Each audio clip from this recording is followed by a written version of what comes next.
चीज़ होगी, इवेंट होगा बाजार में, वो होगा क्वार्टर वन और 9 जुलाई से आई थिंक टीसीएस के नतीजों के साथ अर्निंग्स सीजन शुरू हो रहा है। और कैसे हो सकते हैं आईटी कंपनियों के नतीजे, इस पर मोतीलाल ओसवाल की एक रिपोर्ट है, वो पूरी डिटेल समझ लेते हैं कंचन से। कंचन, गुड आफ्टरनून, बताइए।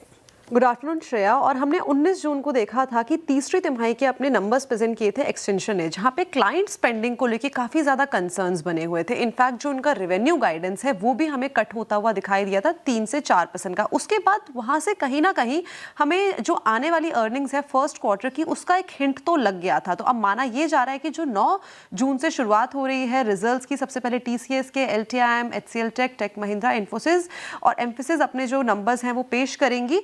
नंबर्स यहाँ पे हमें सुस्त साइड में ही देखने को मिल सकते हैं। इनफैक्ट जो डिमांड रिकवरी है उसको लेके भी काफ़ी ज़्यादा अनसर्टेनिटी बाजार के अंदर बनी हुई है।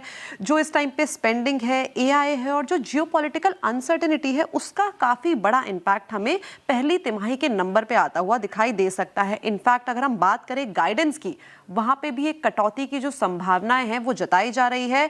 जो फिस्कल ईयर 27 का टारगेट दिया गया था, वहां से भी नंबर्स हमें नीचे देखने को मिल सकते हैं। एचसीएल टेक के सर्विस ग्रोथ गाइडेंस में 100 बेसिस पॉइंट की कटौती संभव है। और वहीं अगर हम बात करें इन्फी की, तो वहां पे भी 50 बेसिस पॉइंट की कटौती मानी जा रही है। अब बात कर लेते हैं कांस्टेंट करेंसी टर्म में रेवेन्यू ग्रोथ की, तो यहाँ पे लार्ज कैप में 1.5 से 2% की रेवेन्यू ग्रोथ देखने को मिल सकती है। वहीं अगर हम बात करें मिड कैप की, तो यहाँ पे 1 से 5% की जो बढ़ोतरी है वो देखने को मिल सकती है।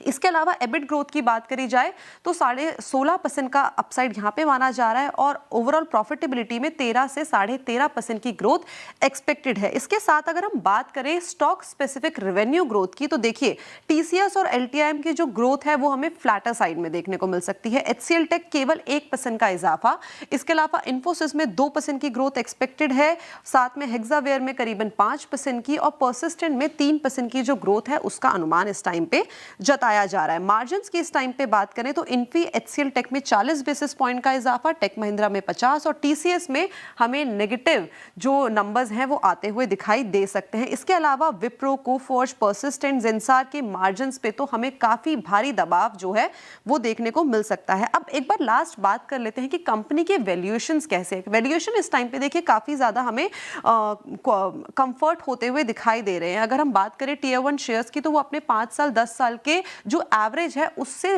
30 से 40% के नीचे इस टाइम पे ट्रेड करते हुए दिखाई दे रहे हैं। साथ में अगर हम बात करें टीसीएस की या फिर इन्फोसिस की, तो ये अपने 1 स्टैंडर्ड डेविएशन के पी के जो नियर है वहां पे कामकाज करते हुए दिखाई दे रहे हैं। लेकिन डिमांड में किस तरीके से स्टेबिलिटी आती है और जो एआई है उसमें किस तरीके का स्टेबिलिटी आती है, वो काफी ज्यादा इंपॉर्टेंट है देखने के लिए आगे के आउटलुक को, आगे की ग्रोथ को। लेकिन पहली तिमाही के और दूसरी तिमाही के नंबर ये माना जा रहा है कि सॉफ्ट साइड में रहेंगे।